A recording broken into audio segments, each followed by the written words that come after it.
ഇഡിയുടെ deputy director എന്ന P രാധാകൃഷ്ണനെതിരെ ഉയർന്നത് ഗുരുതര ആരോപണങ്ങൾ. പി രാധാകൃഷ്ണൻ ഭീഷണിപ്പെടുത്തി പണം തട്ടിയെന്ന പരാതി ഉണ്ടായിരുന്നുവെന്ന് ഇഡി പറയുന്നു. ജമ്മു കാശ്മീരിലേക്കുള്ള സ്ഥലമാറ്റം റദ്ദാക്കണമെന്ന് ആവശ്യപ്പെട്ടുള്ള രാധാകൃഷ്ണന്റെ ഹർജിയിൽ ഇഡി നൽകിയ മറുപടിയിലാണ് ഈ കാര്യം പറയുന്നത്. വിഷ്ണു സുരേഷ് കൊച്ചിയിൽ നിന്ന് വിവരങ്ങളുമായി ചേരുന്നു. വിഷ്ണു, ഇപ്പോൾ സർവീസിൽ നിന്ന് പുറത്താണല്ലോ പി രാധാകൃഷ്ണൻ. എന്താണ് അദ്ദേഹത്തെക്കുറിച്ച് ഇങ്ങനൊരു വാർത്ത ഇപ്പോൾ ഉയർന്നു വരാൻ കാരണം?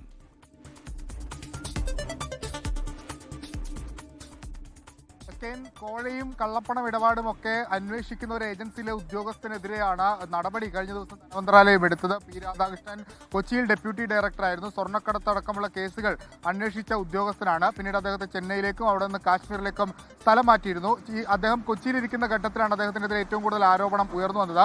പ്രത്യേകിച്ച് ഈ ഫെമ കേസുകളിൽ ഉൾപ്പെടുന്ന ആളുകളെ വിളിച്ചു വരുത്തുകയും അവരെ ഭീഷണിപ്പെടുത്തി അവരിൽ നിന്ന് പണം തട്ടി തുടങ്ങിയ കാര്യങ്ങളൊക്കെയാണ് അദ്ദേഹത്തിനെതിരെ ഉയർന്നു വന്നിട്ടുള്ള ആരോപണങ്ങൾ. ഇഡി ഇത് ഔദ്യോഗികമായി സ്ഥിരീകരിക്കുകയും ചെയ്യുന്നുണ്ട്. ഈ അദ്ദേഹത്തെ ജമ്മു കാശ്മീരിലേക്ക് ട്രാൻസ്ഫർ ചെയ്ത ഘട്ടത്തിൽ ട്രാൻസ്ഫർ തടയണമെന്നാവശ്യപ്പെട്ട് പി രാധാകൃഷ്ണൻ ട്രൈബ്യൂണലിൽ പോയിരുന്നു. ആ ഘട്ടത്തിലാണ് ഇഡി ഇത്തരം കാര്യങ്ങൾ പി രാധാകൃഷ്ണനെതിരെ ഉണ്ട് എന്ന് വ്യക്തമാക്കുന്നത്. അതിൽ പറയുന്നത് ഇങ്ങനെയാണ്: ഫെമ കേസുകളിൽ പെടുന്ന ആളുകളെ വിളിച്ചു വരുത്തി അവരെ ഭീഷണിപ്പെടുത്തി, ആരോപണ വിധേയരെ ഉപദ്രവിച്ചു, അവരെ കൊള്ളയടിച്ചു. എക്സ്റ്റോഷൻ എന്ന വാക്കാണ് ഉപയോഗിക്കുന്നത്. അതായത് സാധാരണഗതിയിൽ ഫെമ കേസ് ഒരു സിവിൽ കേസാണ്. അതിൽ അറസ്റ്റില്ല, പിഴയടച്ച് ബാക്കി നടപടിയിലേക്കാണ് പോകേണ്ടത്. അപ്പോൾ അവരെ ഭീഷണിപ്പെടുത്തി പണം നേട്ടാൻ ശ്രമിച്ചു തുടങ്ങിയ ഗുരുതരമായ ആരോപണങ്ങളാണ് പി രാധാകൃഷ്ണനെതിരെ ഉയർന്നിട്ടുള്ളത്.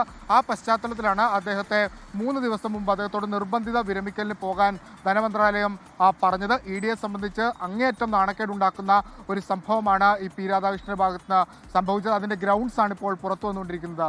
എസ് കെ, ലോകത്തെവിടെയായാലും ഏത് സമയത്തും 24 വാർത്തകളും ഓഗ്മെന്റഡ് റിയാലിറ്റി പാക്കേജുകളും എക്സ്പ്ലെയിനറുകളും വിശദമായി കാണാൻ ഞങ്ങളുടെ യൂട്യൂബ് ചാനൽ നിങ്ങൾക്ക് സബ്സ്ക്രൈബ് ചെയ്യാം.